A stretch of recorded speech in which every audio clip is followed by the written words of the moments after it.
Good evening and welcome to the regularly scheduled board meeting of Marin Water's Board of Directors. Tonight is Tuesday, July 1st, 2025. Terry, roll call, please. Good evening, Director Ranjiv Kush, Here. Director Diana Mayer, Here. Director Larry Russell, Here. Vice President Jed Smith, Here. and President Matt Sampson. Here. Do we have any comments on the agenda tonight? Public comments on the agenda? There are none. Great. Can I have a motion, please, to adopt tonight's agenda? So moved. Second. Terry, we have a first and a second. Roll call, please. Director Kush, Aye. Director Mayer, Aye. Director Russell, Aye. Vice President Smith, Aye. and President Sampson. Yes. Moving on to public comments on non-agenda matters. Yes, we do have one, Mr. Phil Sauter. Good evening. Some of you may have seen Friday's New York Times article on LA's program to significantly reduce their water use over the next few years. After a century of drying out the Owens Valley and a few runs at the Delta, they've decided they need to live within their means. I understand that Los Angeles is not Marin. Their water use, their climate, their landscaping, their customers are different from ours. But coincidentally, they currently use 104 gallons per capita per day, which caught my eye as it's equal to the 104 gallons per capita per day we used here in Marin in 2024. The article says that in 1990, LA's water use was 179 gallons per capita per day. Our website numbers don't go back that far, but in 2000, our use was 153 gallons per capita per day. So in the past 35 years, Los Angeles water users reduced their use by 42%, and in the past 25 years, Marin water users reduced their use by 32%. If we had 1990 numbers, it wouldn't surprise me to see a match between Marin and Los Angeles. At last week's planning committee meeting, Carrie provided a great presentation on demand management, focusing heavily on reducing outdoor water use. It also included our demand management goal of achieving 106 gallons per capita per day by 2045. And that's where we veer sharply from Los Angeles. They've concluded that they need to live within their means. And as part of that goal, they've already replaced 53 million square feet of lawn and are planning to replace much more. Carrie's presentation showed that we've completed 180 turf conversions. The 62 projects that were evaluated totaled 54,000 square feet. Tripling those numbers for all 180 turf conversion equals 150,000 square feet, or 0.3% of what Los Angeles has done. We're smaller than Los Angeles, but I don't think we're 300 times smaller. Similarly, there are 2 large recycling plants on the drawing board for Southern California, while recycled water accounts for only 1.5% of Marin's water supply. What I'm having trouble wrapping my head around is that we've stated many times that conservation is our #1 source of water supply and that it's something we can do right now. But at the same time, we've set ourselves a target of actually increasing our per capita use from 104 gallons today to 106 by 2045. And I don't know of any other water district that's actually planning to increase their per capita usage over the next 20 years. And to the best of my knowledge, we haven't yet discussed that our current daily water use is running 10% ahead of last year, and we haven't mentioned why or where the increase is coming from. So I'd like to echo Director Russell's previous request to take a look at the top 10% of our water users and see what their usage patterns tell us and what's the potential for summer conservation. Thank you. Thank you. We do have one more speaker, Miss Marilyn Price. Go ahead, Miss Price.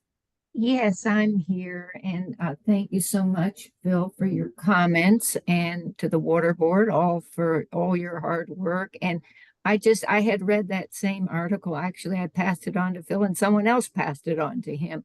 And I just want to say, just very quickly, I heartily agree. I mean, I don't have the ability to do all of Phil's figuring, but I just know in my heart and in my mind, and at the way people live, that there is so much more we can do with adequate funding. There always has to be funding and adequate effort going into, a real attempt at conservation here in Marin.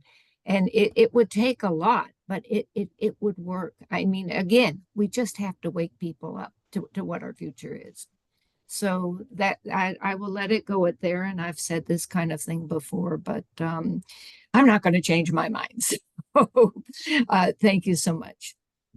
Thank you. There are no further Great, speakers. thank you. Ben, can we look into that 104 to 106 number, just have a better understanding of, great. Moving on to Director and General Manager's announcements. Start with our General Manager.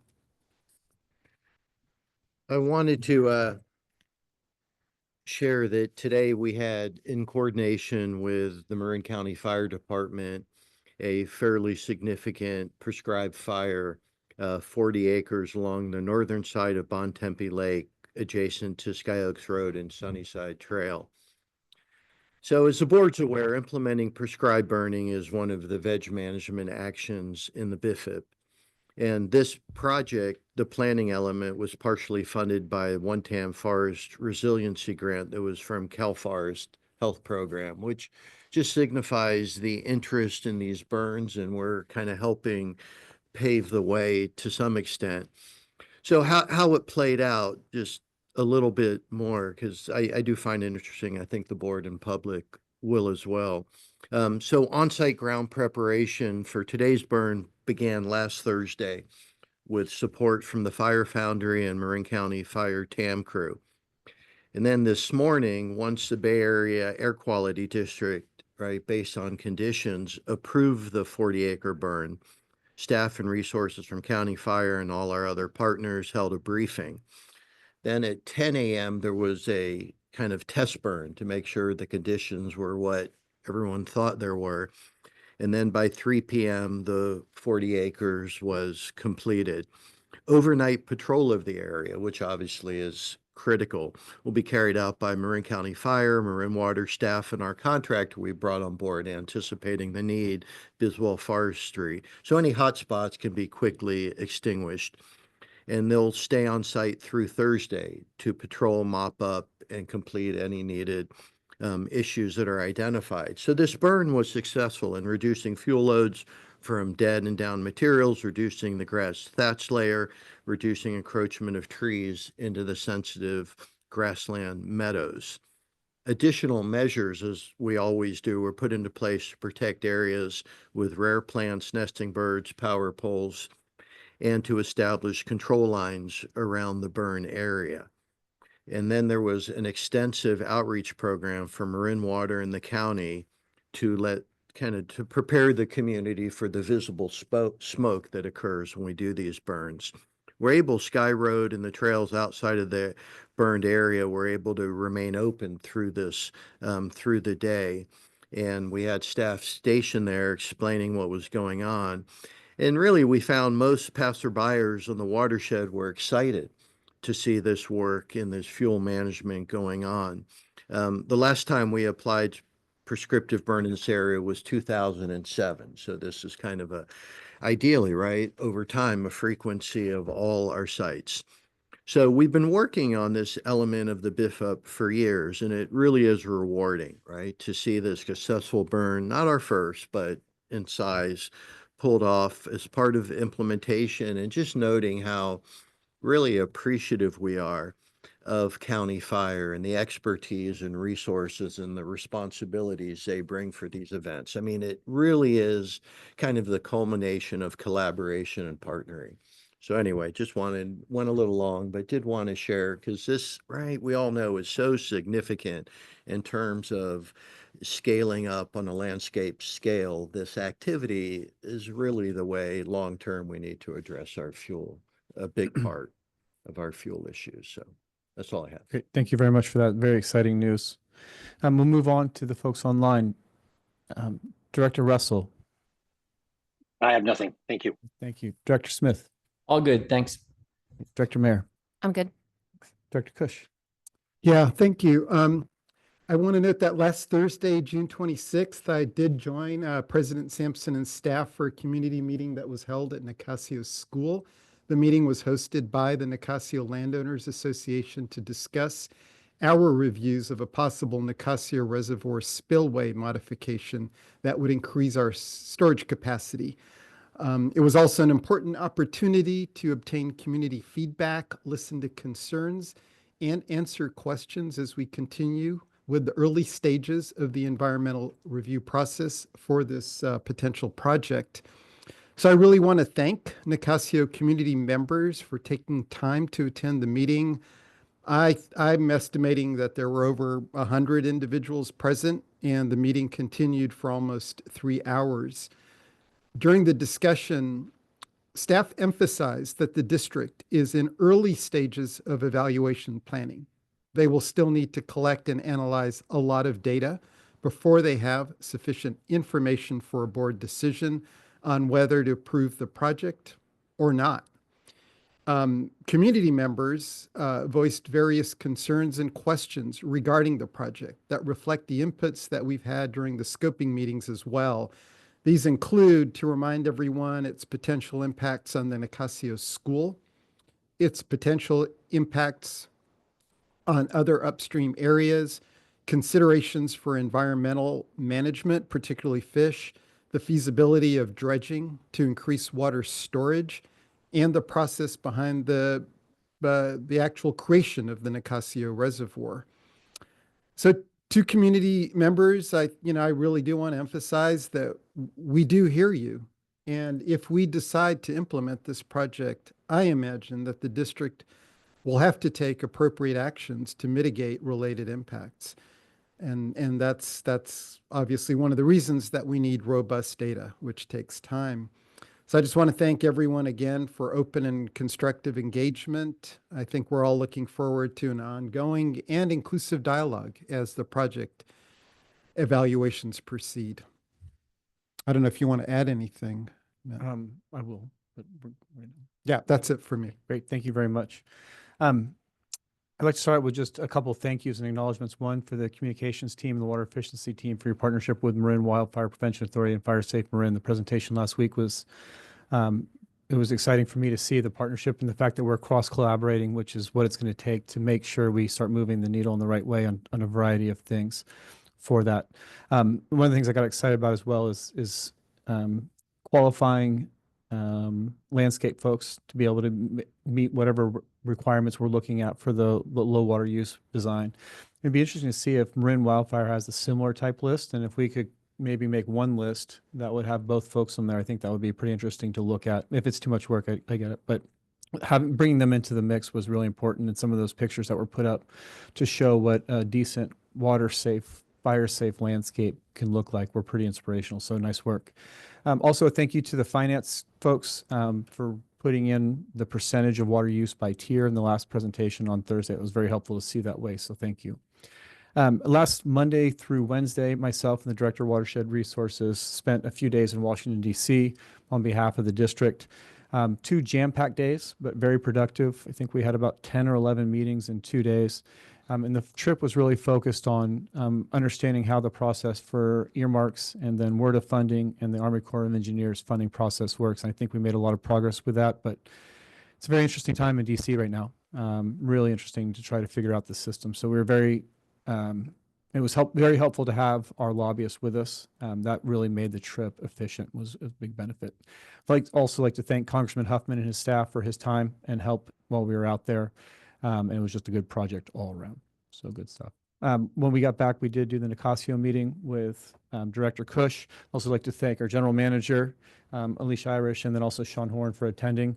And a big thank you to the school principal / superintendent for organizing the meeting along with the Nicasio Landowners Association and hosting it and staying late at their own school for us to, I think we must have got out around 8:30. So it was quite a big meeting. And to all the community members who attended, it was really important for us as board members, as the ad hoc committee for Nicasio, as well as staff, to really hear what everybody's been experiencing and going through so we can understand what the true impacts are of a potential water project out there. So I just want to thank the community very much for coming and speaking openly and honestly with us. It was very helpful for myself.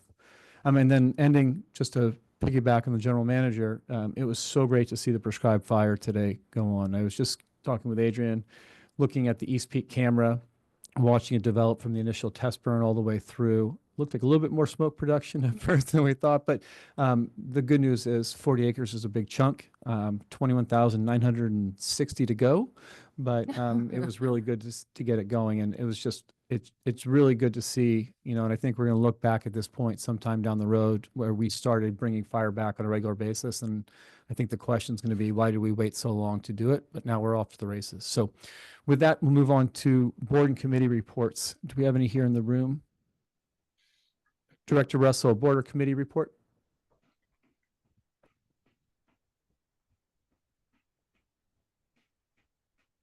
No, Director Smith, we'll move on. Board or committee report? Sure. Yeah. The Finance and Administration Committee meeting of Thursday, June 26th happened. Staff provided an overview of a proposed 3-year contract with Acclamation Insurance Management Services, AIMS, for third-party liability claims administration services in the amount not to exceed $200,000. This item is on tonight's meeting agenda for the board to consider approval of the contract. Diana and I were both in this meeting. We appreciated the staff's going out for bid on this contract, as we have worked with these people for years and they seem to understand our needs well, and came through with the best contract, I believe, and so I support approval of it. The staff also provided a monthly financial update, and I truly did appreciate their beginning to look at tier use over time of water. We have some work to do on understanding the different tiers now versus before we had the rate change and the tier volume changes. But this is the beginning, I think, of our more in-depth analysis to understand how we can leverage our communications efforts and water efficiency efforts to reduce water use, especially amongst our largest water users. And given from what I've seen over time with working with Suluhuli and Nicasio and every single other water effort that we come across to try to increase supply, I think demand management is likely continues to be the #1 thing that we can do to make an impact. And I think that this review will be beneficial for us going forward. And I'm hopeful that our 2045 numbers will come down significantly in terms of water use. Public may access the staff reports and the video recording on June 26th meeting, sorry, not 25th, 26th meeting of the Finance and Administration Committee. And that's it. Great, thank you. hey, Matt, Director I Russell, see yes. there is a report. Hang on a second.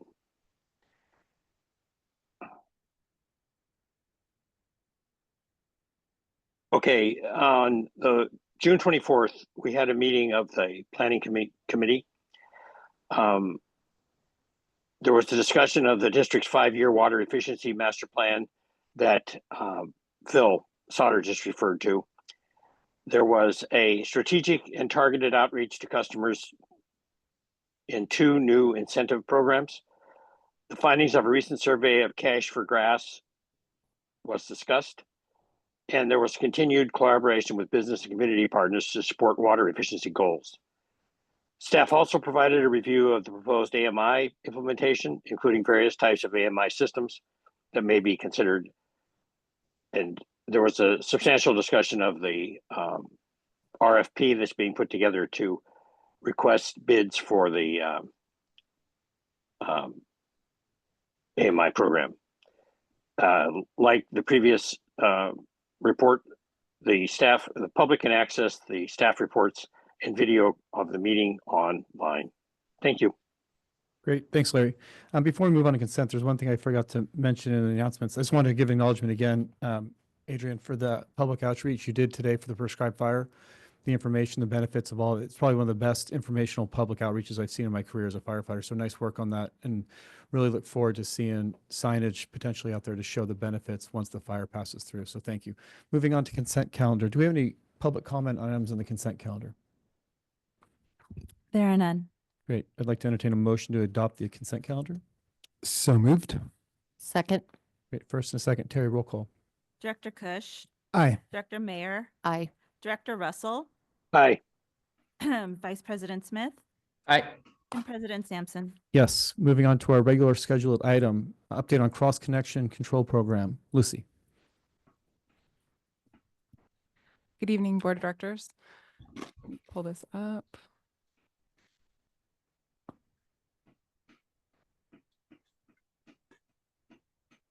Okay.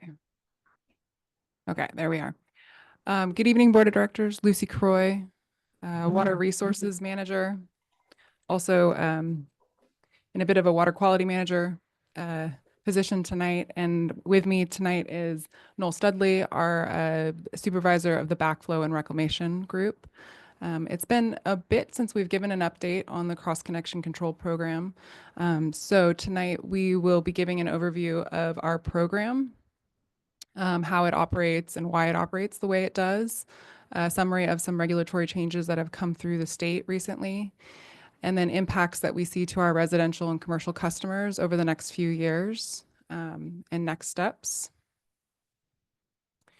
So overview of our water quality program. We had a discussion a few months ago about our water quality program. Where it starts is really with our source water, goes through the treatment plants, and we monitor a lot in our distribution system.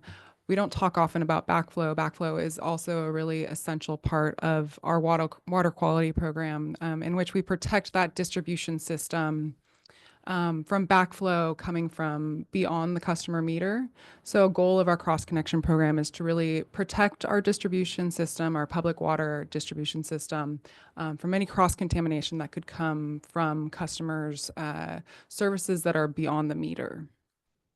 And is just a component within our water quality program, as you can see up here, the various components that we have within that program.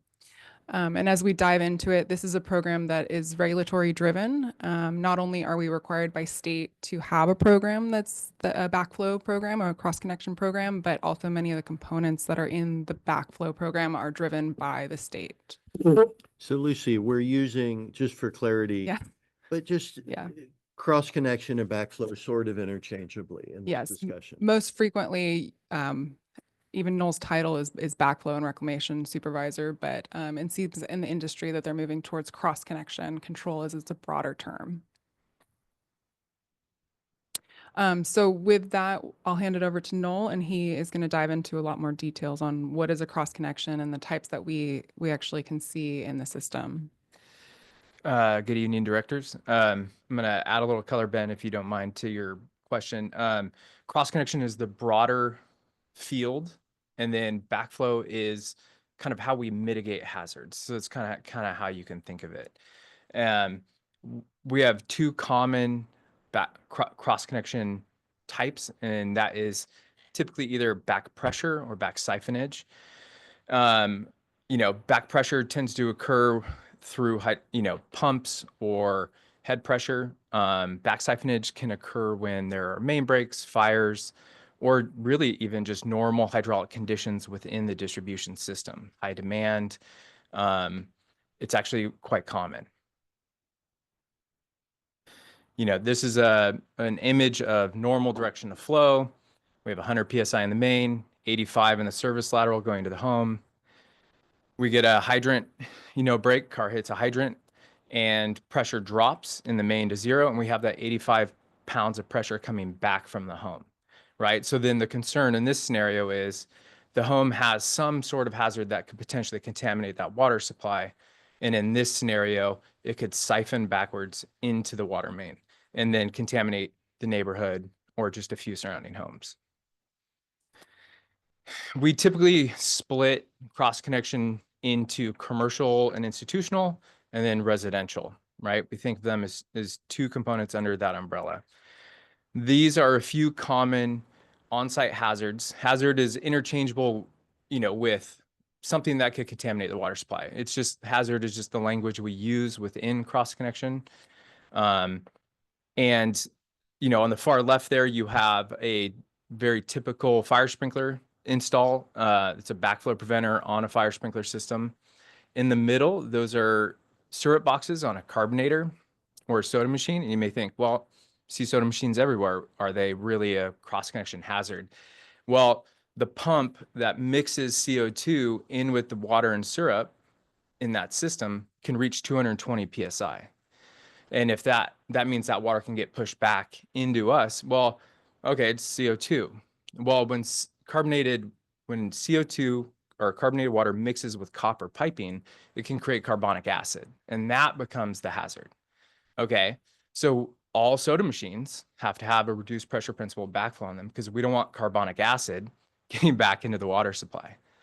It's often, if you ever see news articles about blue ice, that's what that is. It's carbonic acid.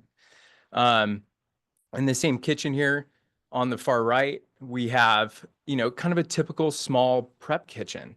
And that red box that you can kind of see there, that's actually a chemical dispenser for washing and sanitizing equipment within that kitchen.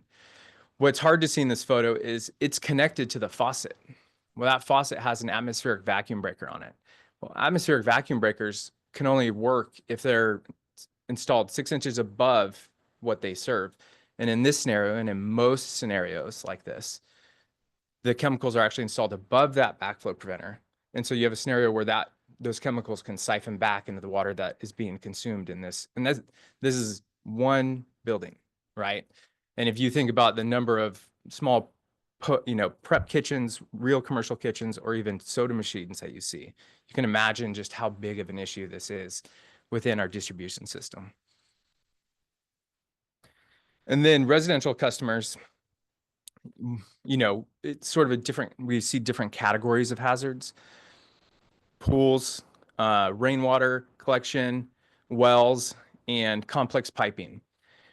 And you might be, pools are relatively common, but they represent a hazard to the drinking water through two means. One is we use chemicals to sanitize pools, right? Those pools also have pumps on them. So if there's a fill line to that pool, then that water can become pressurized and those chemicals can move back into our drinking water supply. And this is a pool here in Corte Madera that isn't being maintained that has a direct connection to the water supply. And I don't think anybody would want that water going back into the house or potentially back into the water main. In the middle bottom, that's us. We located a well out in our system that actually was not identified by the county health department. We were unaware that this well was in existence. And we discovered it, and here we're discussing how the system likely works, and then we're trying to locate the wellhead on the property. And then on the far right, that is actually a new home with a combination rainwater gray water system. And that system has 2 different points of connection to the potable water supply that it's made up, so that system can use potable water to make up the difference. And obviously we don't want gray water getting pumped back into the drinking water supply. And all these systems have pumps on them. There are scenarios where we have rainwater collection, like rain barrels, where they don't really represent a hazard because there's no pump on them. There's no way for that water to move backwards, and they're not directly connected with the water supply. But these types of gray water systems can represent significant hazards to our water supply. Okay, so, how do we ensure our water remains free from contamination? And that's my department's job. So the main method is the installation of backflow preventers. That's where we get that term backflow. It's a mechanical assembly. It has to go through approval through the University of Southern California School of Hydraulics for 2 years before it can be sold in the state of California. It spends a year in a lab and a year in a field test. And these are testable backflows, or our primary use of mitigation for cross connections, but we also have non-testable backflows. This is another, in the picture is another photo of a fire sprinkler backflow. Every year, testable backflows have to be certified by a licensed tester that we approve, and we maintain a list on the website. And then they must be repaired if needed. And a common misconception is that they just have to be tested, but actually we have to receive a passing test report. So if they fail, they have to be repaired and maintained because they are a mechanical assembly that can fail. Our cross-connection program, there's 3 of us. I'm the supervisor of the group, and I have 2 staff that work with me. We conduct site surveys. That just means we're going out and looking how individual sites use potable water within their properties, and we assess for those hazards to the drinking water supply. We will notify customers of the need for backflow preventers, or we try actually to notify them or advise them on how to remove some of those connections, like with radiant heat and pools, where they can avoid having to install those backflow preventers. We've historically had an internal first program. What that means is we would require the installation of backflow preventers within the property rather than at the water meter. And that was primarily not to affect fire flow within those residential homes, because we do have quite a variety of service pressures within our jurisdiction. We notify customers after one of these site surveys occurs. Typically, the site surveys are triggered under the old system through upgrades to their water service. So that's like a new water service connection, meter upgrade, or even a water allotment change.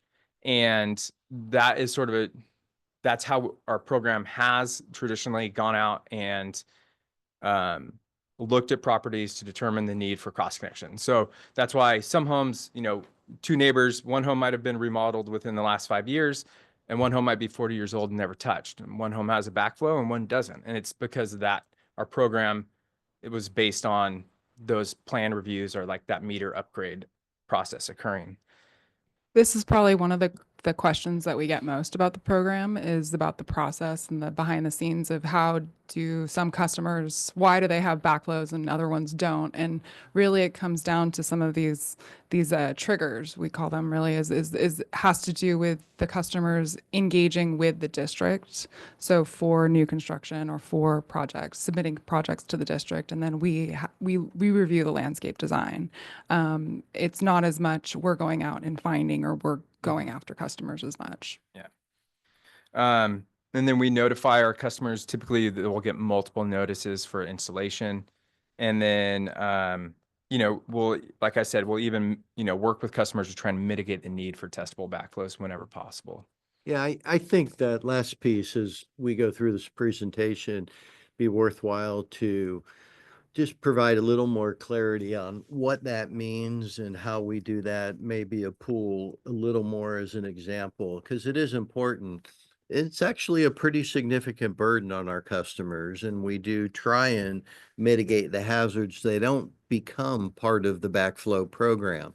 It's not just the installation, but it's the expense and kind of hassle from a customer standpoint of the annual inspection. So our primary kind of first is, how do we mitigate these so they don't have to become part of the program? We can do it sometimes, in many instances we can't. But where's it successful? You know, it's most successful with radiant heat systems, and then mostly because they don't really need a fixed fill line, and it's really for convenience. And what we often advise customers too is that fixed fill line on a radiant heat system, you know, heated floors, it's in the foundation of their home. Well, if that developed a leak, well, water is just going to run into your foundation until it starts coming out somewhere. So not only are we able to keep them from having to install the backflow preventer and do that annual testing and maintenance, to actually maybe preventing damage to their home, because, you know, you're not going to notice water is running through your backflow preventer until it starts leaking out through your floor. Or so radiant heat, and maybe you're kind of picking up, we live this issue. So just backing up a little bit, is an example of not dissimilar to a fire sprinkler system where the water is just sitting in there, generally static. So the chlorine that protects water systems gets consumed over time, and then you have kind of a microbial soup developing.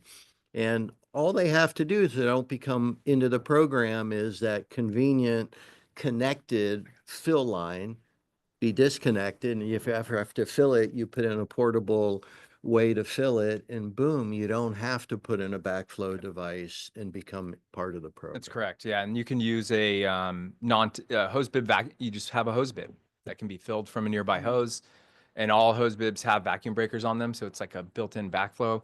And then we don't have to worry about contamination from that system any longer. Another really common one is irrigation systems. And we can use non-testable vacuum breakers to protect irrigation systems, but they have to be installed correctly. And what you'll find is, like, if you go into Home Depot or an irrigation supply store, a lot of times these vacuum breakers are just in a bin and they don't have installation instructions. So you get a DIY homeowner installing these, and they need to be installed 6 inches above the highest point that they serve to really function correctly. And we'll go out and they'll be buried in a box below ground. Okay. So then in those scenarios, we're going to advise them, hey, raise these up 12 inches and then your system is protected and we're not going to have any other backflow requirements. And, irrigation systems, because all the piping is below grade and because there's fertilizers and all that water can kind of pool and get in that system, it has to be separated from the potable water that you actually drink. But we try really hard whenever we can to avoid that installation requirement.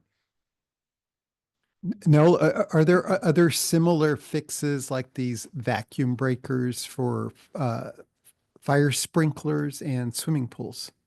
Unfortunately for fire sprinklers, there aren't. There are, though, design standards that can be implemented that we have tried, we try to communicate with local fire agencies to do. They're called flow through or passive purge systems. And so in a home, you can design a fire sprinkler system as a flow through system, and it flows to the farthest fixture in the home, typically a toilet that is flushed regularly. And then we're avoiding that stagnation that Ben mentioned, right? The complication is multi-story homes. You end up having to have a fixture on each floor. And the homes, the design standards outlined in NFPA are fairly strict, like on the length of runs that you can have, dead ends that you can have. And it can be really challenging to design that system within a typical home that we see here in Marin. And that's also, is it a newer approach? So local fire agencies aren't all fully supportive of that, and we're trying to work. That's correct. Yeah, it was allowed in the fire code when it became mandated that single family homes, had to have fire sprinklers new and remodeled to a certain, amount. But it really it's not like a mandated portion. So it's something that the fire agencies kind of have to decide they want to implement or allow. And it really varies jurisdiction by jurisdiction. And just historically here in Marin, we just haven't had a lot of them, whether that is from the fire jurisdictions or the designers and fire sprinkler contractors that work in this area. It just varies greatly. And since we're a non-permitting agency, we have very little control over how those systems are designed. Right. And what was the other one? You said fire sprinklers and Swimming pools. swimming pools is similar to radiant heat. You really don't need a fill line on a swimming pool. It's just convenient. And since all hose bibs are supposed to have those vacuum breakers on them, it's really simple from a backflow perspective. We should have protection on all the hose bibs, and you just drop a hose in the pool. It takes a little more engagement from a homeowner, but it mitigates that requirement. And oftentimes we'll give homeowners a choice. Like, you don't need this. This is a way to solve this problem without having to install a backflow preventer. And we just leave it up to them as a choice. And, most of the time they choose, let's just, cap that fill line and we'll use a hose, and, that's convenient enough for us. This is still me, right? Yeah. All right. So this is an example of our postcards that we mail out to our customers annually for their testing. And they get this, it directs them to our website where they can find a list of testers that they can use to test our backflow preventers. Most of our testers also install and repair them, but not all of them. We send multiple notices. Typically they have somewhere around 120 days to get their backflows tested. We have a pretty high compliance rate. And, we have over 11,000 backflows. Some months we're mailing over 1,500 notices. And that's something that my group does. And, we have a very good process for that. It only takes us a few hours each month.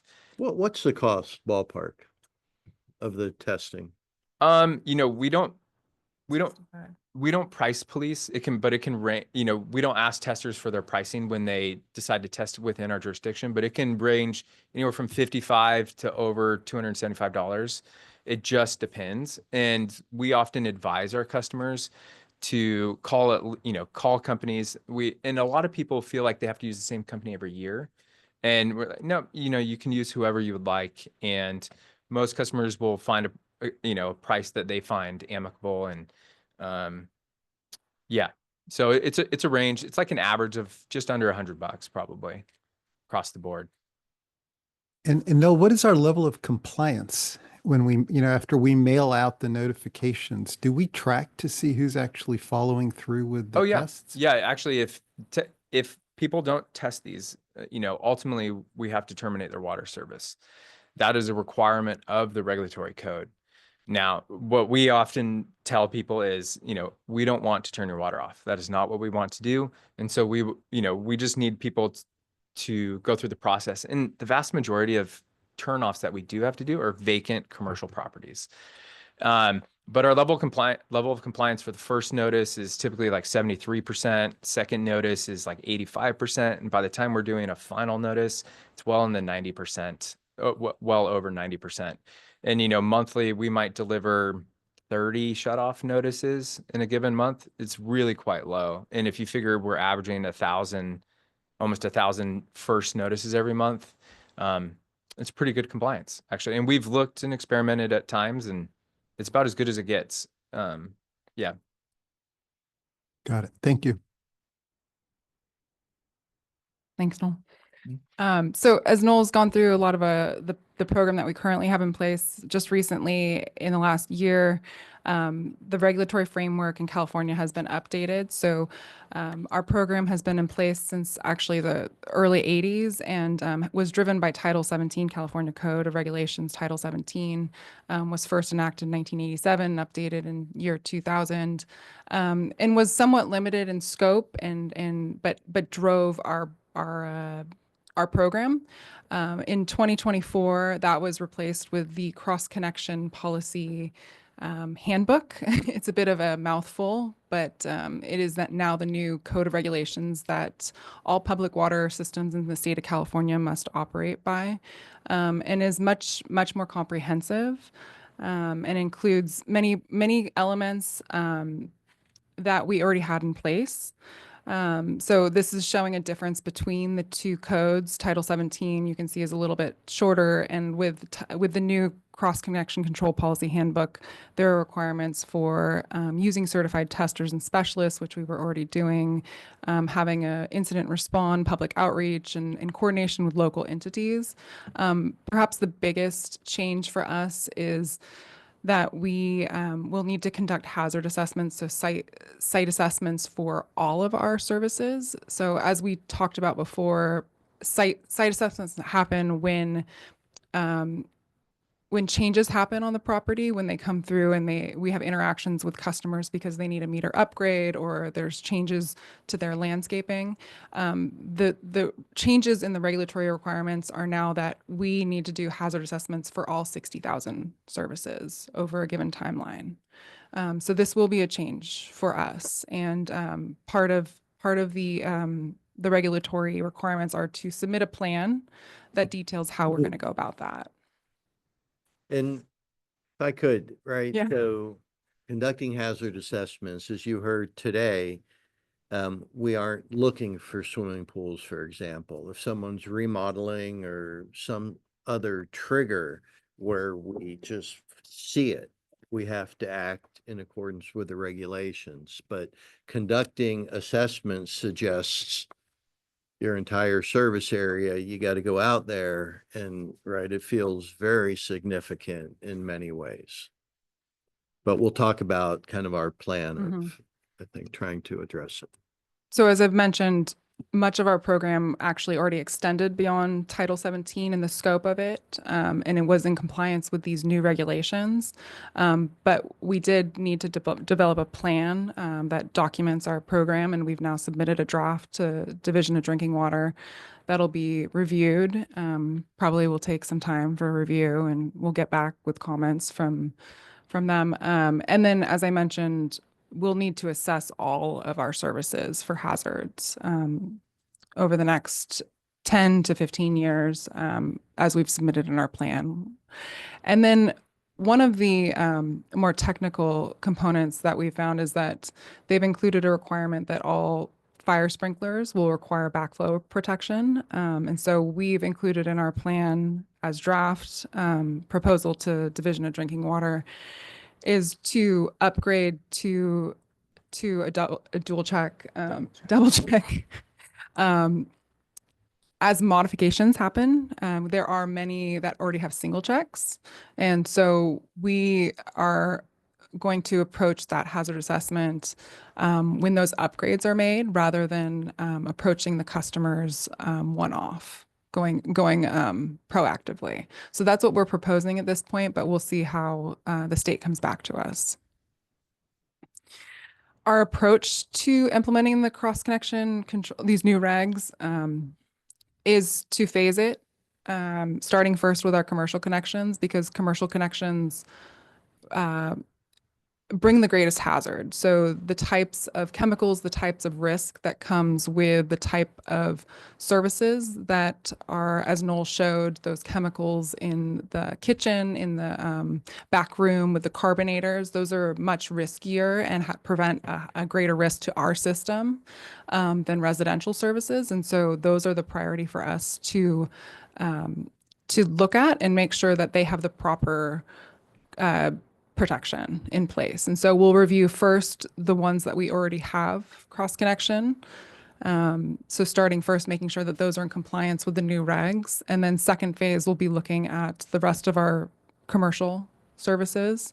So looking at that from 2026 to 2029, based on our resources internally, and sending out self-reported letters to our commercial customers to work with them and find out if there's risk where they need backflow protection. And then by phase 3 and phase 4, working with our residential customers, starting first with AMI. AMI presents an opportunity because with AMI, you can see backflow actually occurring in the meter.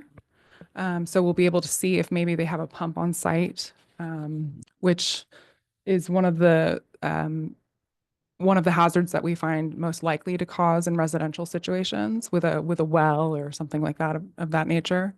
And then we expect that AMI will be in place by 2038, but in this plan, we've proposed that any services left by then will be assessing by then. Can I ask a question, Lucy? Why are we doing, I would think we would go to the highest risks first. So why are we going to commercial connections where there is backflow protection? Is that because the backflow protection means that there's a cross connection? And Yeah. so it is higher risk, or can you explain That's that? actually, it's a great question. It's in a lot of ways, we expect that those are our highest risk because Okay. we've already identified that they do need backflow protection. So Okay. what our process is that we expect that this will actually be a rather quick assessment. Phase Okay. 1 will be rather quick, 6 months.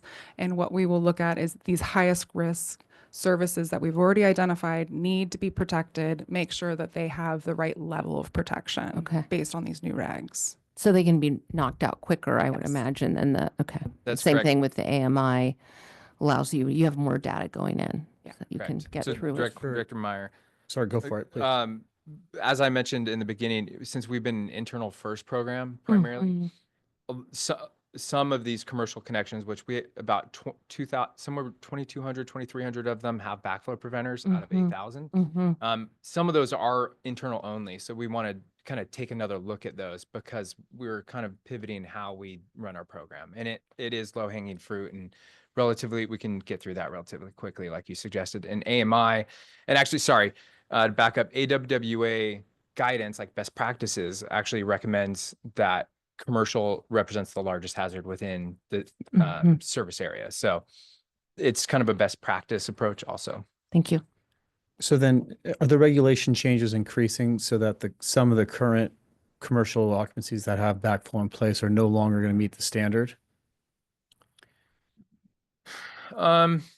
It's The reason for asking, I guess, I mean, if they're already being evaluated annually, well, so here, the issue that we have that represented within commercial connections versus residential is that commercial sites can have a significant amount of turnover without us ever being involved. So let's say we have a backflow preventer there's a restaurant at an address on Sir Francis Drake. Well, that restaurant has a carbonator and we have a backflow preventer on it, but maybe the shared tenant next door was a market that had no backflow issues, but then a new tenant moves into that and it's now a nail salon. Well, they're not going to make a change. They've never made a change in the service agreement, so we've never looked at it. And since we're not a permitting agency, we're completely unaware that these TIs and tenant changes are occurring. Even And with a change of occupancy? we are not part of that process. Okay. That is city, that's within each individual city. And we have looked at, being involved with permitting within different agencies, and it can be really difficult. And actually a significant amount of staff time would be needed just to review the permits. Like San Rafael sometimes issues well in excess of 300 permits a month. Right. And so because of the high turnover within commercial properties and the lack of our ability to know that those are occurring, they just represent a higher degree of hazard. And really, we're going to go in and we're probably going to need to, instead of having that internal backflow only, we're going to now be needing a backflow of that water service connection. So then we're protected going forward. And that'll kind of pivot us to, more of a like questionnaire when someone signs up for service. They'll get a questionnaire from us so that we know if there's a change in plumbing internally, but we know that fundamentally we're going to be protected with that meter protection backflow from that point forward. Gotcha. No, that makes sense. And trying to streamline the process right now, trying to get aligned with what a fire sprinkler code would trigger too. Same thing. And then the second question I had, you said that the commercial customers will ask them to self-report as the biggest phase, but residential will actually go outside and actually perform a hazard assessment. Is that? It'll correctly? depend. By phase 3 and phase 4, we expect we can use AMI to start with, and probably first and foremost, we're going to use desktop analysis Okay, and use great. self-reporting. Part of me is if we're allowing their biggest hazard to self-report. Okay, all right, great. Thank you for that. I'm with you. So for residential customers, we expect that in the near term, as we've shown in phase 3 and phase 4, there won't be immediate backflow assembly requirements for most homes. It will continue to have an internal protection approach first, but we do expect that fire sprinklers over time will require a higher level of protection, unless there's changes to the flow through, as we talked about. And then site surveys and customer outreach will increase. And that's one of the benefits that we see of the regulations, that we will be having more outreach and more education with our customers. We had actually pulled this together beforehand, but somewhat already worked through some of the examples, but this is showing some of the example hazards that we see with common residential backflow sites. And so, for example, with fire sprinklers, they can have a double check, or as we talked about, could have a flow through to a routinely used fixture. Were there any other ones that we didn't hit? No, actually, I think we've covered this. Okay. Wait, stay. And you'll see here, alternate approach to internal protection. We have air gap. That's that physical separation, like removing that fill line is what we're calling that air gap, just to kind of connect the dots. For commercial customers, we do expect that most customers without devices will likely need to install, just based on the new regs over time. And we will have ongoing requirements for annual testing of those existing devices and coordinate with them. But that's one expectation over time due to the hazards and the risk that the commercial customers present. I just wanted to highlight something that we've been doing for 13 years that it meets the compliance requirements for the commercial impact, and that's our Fireline retrofit program. We actually partnered with the county fire, I think it was in 2010, to develop a Fireline retrofit to get existing single detector checks out of the ground and get testable backflows in their place.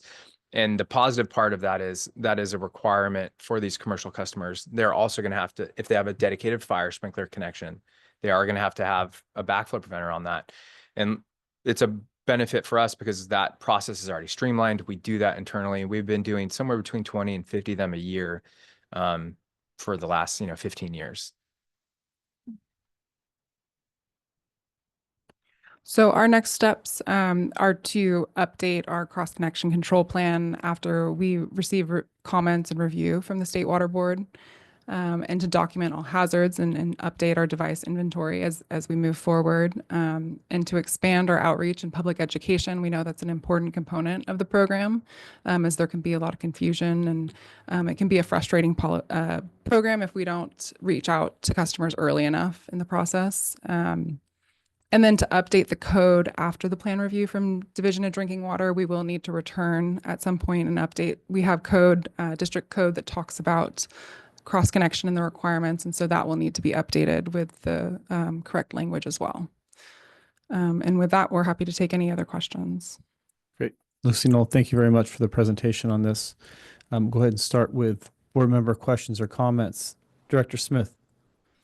Yeah, I think what would be helpful would be for customers to understand the cost and pricing impact on them, how that comes about and how we pass that along. A lot of the feedback I've had recently has been around surprise, and I know you're doing your best with communication, and it sounds like compliance is high, but I think there is still some confusion about exactly how the dollars get passed along.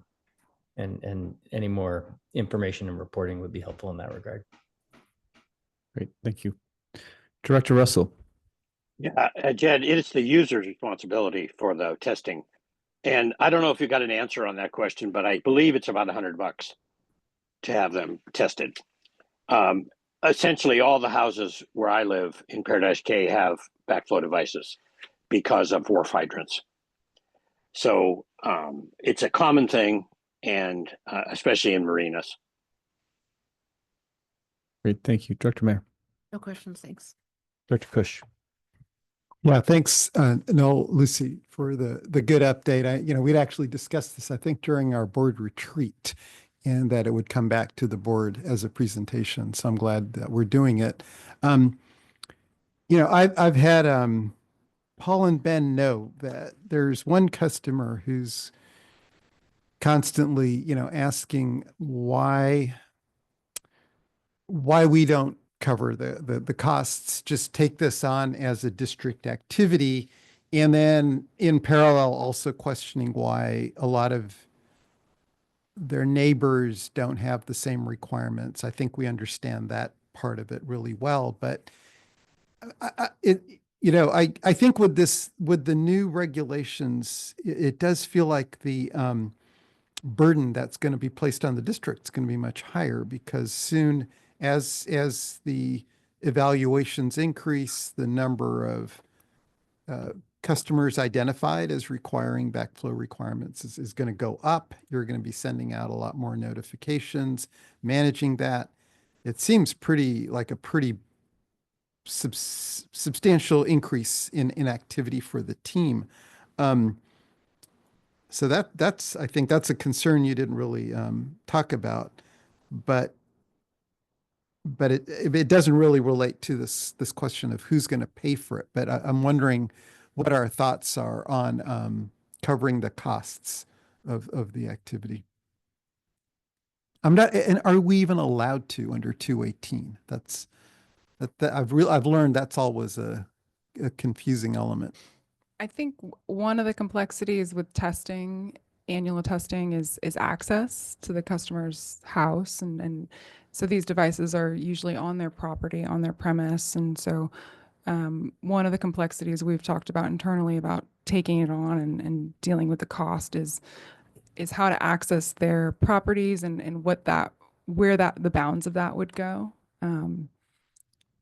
Well, I would also add, right, our standards, which is very common in the industry, is we own and maintain everything upstream of the meter and the customer downstream of the meter.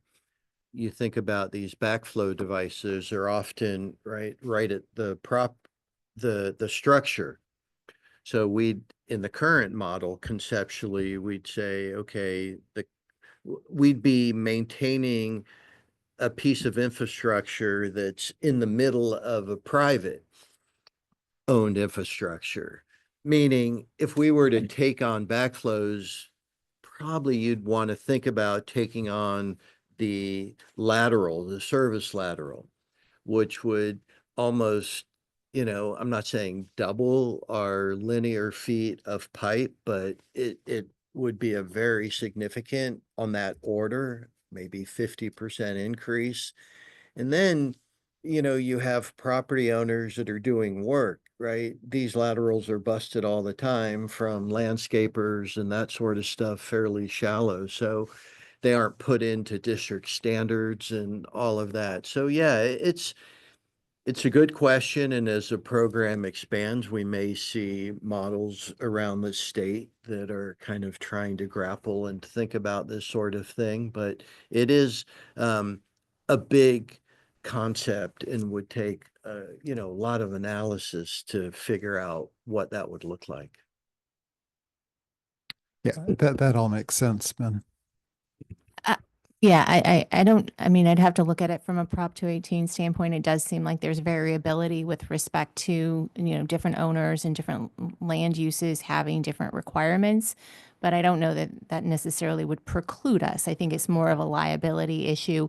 And if we did do something like that, we'd want to do it consistently, right? Not sort of direct the costs unfairly. Yeah, no, I think understanding all of these constraints is helpful. But one last thing, Noel, the customer that's been reaching out, I believe, is dealing with an irrigation system. Mhm. And I wasn't aware that there may be ways to reduce the backflow requirement with one of these atmospheric vacuum breaks. So in addition to information on the testing process and costs, continuing to clarify that, maybe if we can also offer guidance on reducing, be more proactive with guidance on reducing the backflow requirements.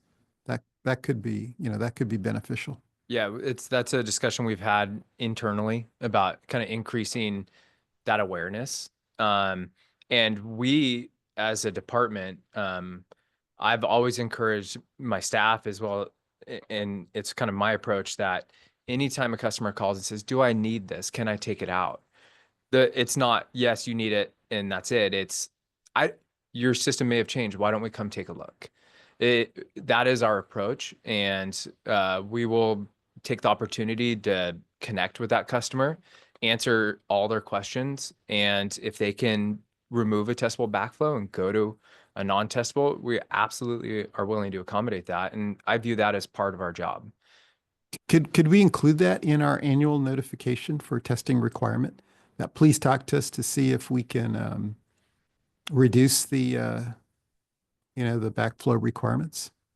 I think we can definitely include language that, it says to reach out to us. Okay. There's not a day that Noel okay. hesitates to go out in the field, so.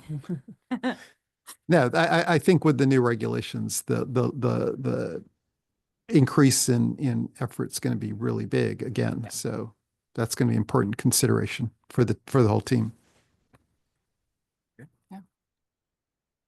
Great. I just want to second what Director Kush said about getting ahead of the personnel staff need to support this, whatever that might be, especially as we approach the next rate cycle, to make sure we stay ahead of this. And then the other thing to consider, and not for discussion further tonight, but how do we deal with low-income customers that are going to get this requirement? Is there an opportunity for us to be able to support that like we do our rates right now? So just things to consider as we move forward. Hey, I'll go ahead and share.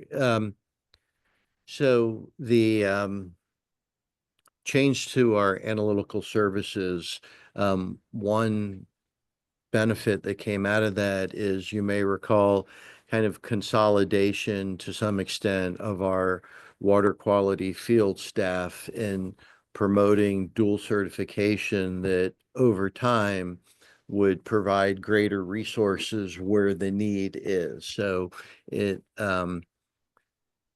did put an additional resource into our field water quality activities that Noel will be able to tap, and it'll certainly extend the time before we need to think about additional staffing for this program. Great. Excellent. Appreciate the forward thinking as well. And with that, we'll move on to public comment, Terry. There are none. Great. Move on to item number 10. Oh, thank you very much, Noel and Lucy. Appreciate it. This is just an update. Future board and committee meetings and upcoming agenda items. Yes, so there are two more meetings this month. One is the next board meeting on Tuesday, July 15th. And there's a typo on the planning committee meeting. It's actually Tuesday, July 22nd. We'll have the planning committee meeting, not Thursday. And then that's it for this month for internal meetings, but external meetings. The North Bay Watershed Association meeting is not this July 4th, but next Friday, July 11th. And the Tamales Bay Foundation meeting is Wednesday, July 16th. All the other internal and external meetings are in August afterwards. Great. And with that, we look forward to seeing the Marin Water booth at the fair. We're going to adjourn. Thank you.